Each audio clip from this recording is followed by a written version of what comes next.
Good morning.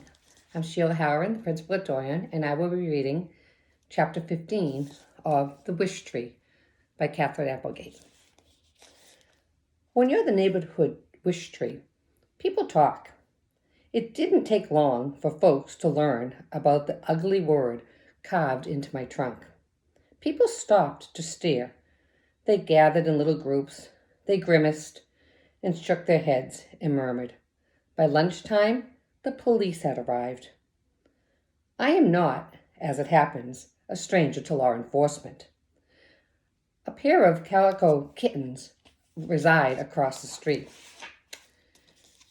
They love climbing up my trunk to the uppermost branches. Unfortunately, they do not love climbing back down.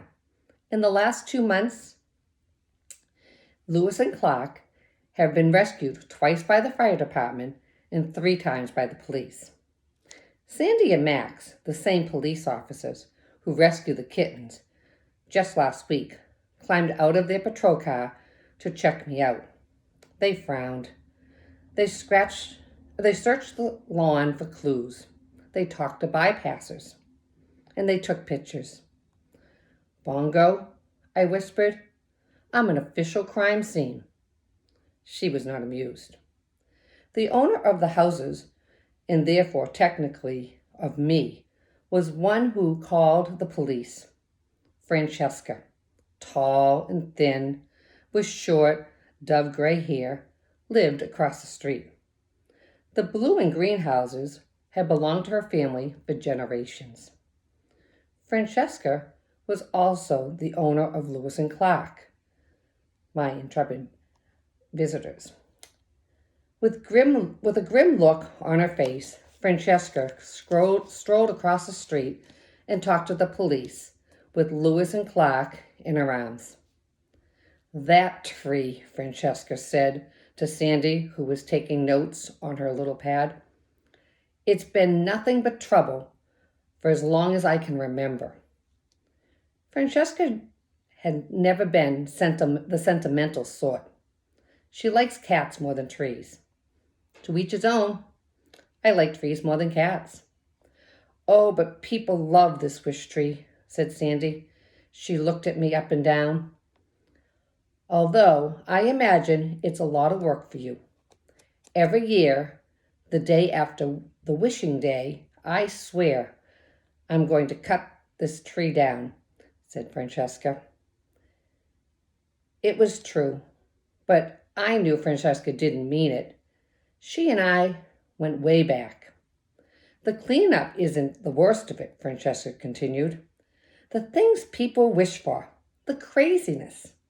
Last year, someone wished for chocolate spaghetti in permanent ink on a pair of underwear, tossed it up way high. Chocolate spaghetti? Sandy said. I could get behind that. Craziness, I tell you, Francesca stared at me. It's just a tree. After all, it's just a tree. Just a tree seemed a tad unfair, but Francesca looked tired and angry, so I tried not to take it personally. Sandy closed her notebook. People believe what they want to believe about trees. She stared at the newly carved word, and about people, too. What now? Francesca asked. Dono, Sandy said, the tree belongs to you, not the new family, and you've been here forever. Francesca smiled sadly. Suppose it could be me that they want to leave. They watched Max place a circle of yellow crime scene tape around my trunk using metal stakes. I don't think so, Francesca, Sandy said. Max joined them. He stroked the kittens, who purred loudly. One problem, in terms of prosecuting anyone, he said, is the history of this tree. It's almost May, when people leave their wishes or whatever. Hard to say for sure, This isn't part of the whole, tradition thing, he shrugged. That's assuming we figure out who did this, mind you. People are supposed to make wishes on rags or pieces of paper, not carve it into the trunk, Francesca said. That's why, back in Ireland, they are called raggy trees.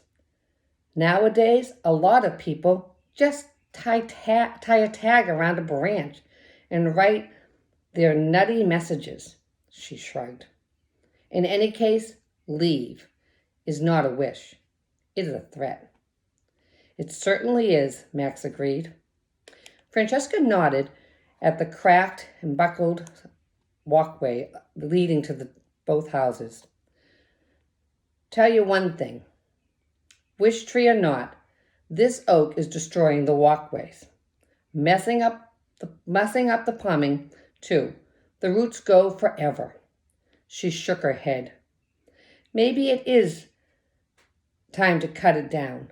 No more leaves to rake, no more wishing day mess, no more of this unkindness.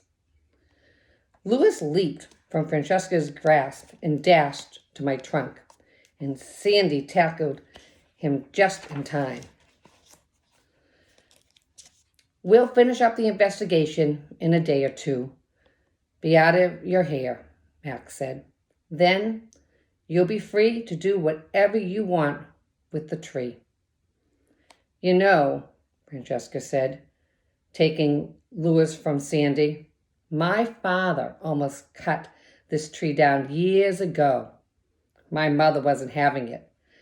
Family lore or some such thing. Soft-hearted nonsense, she sighed. Guess it's up to me. Meantime, you keep us posted if anything else happens, Sandy advised.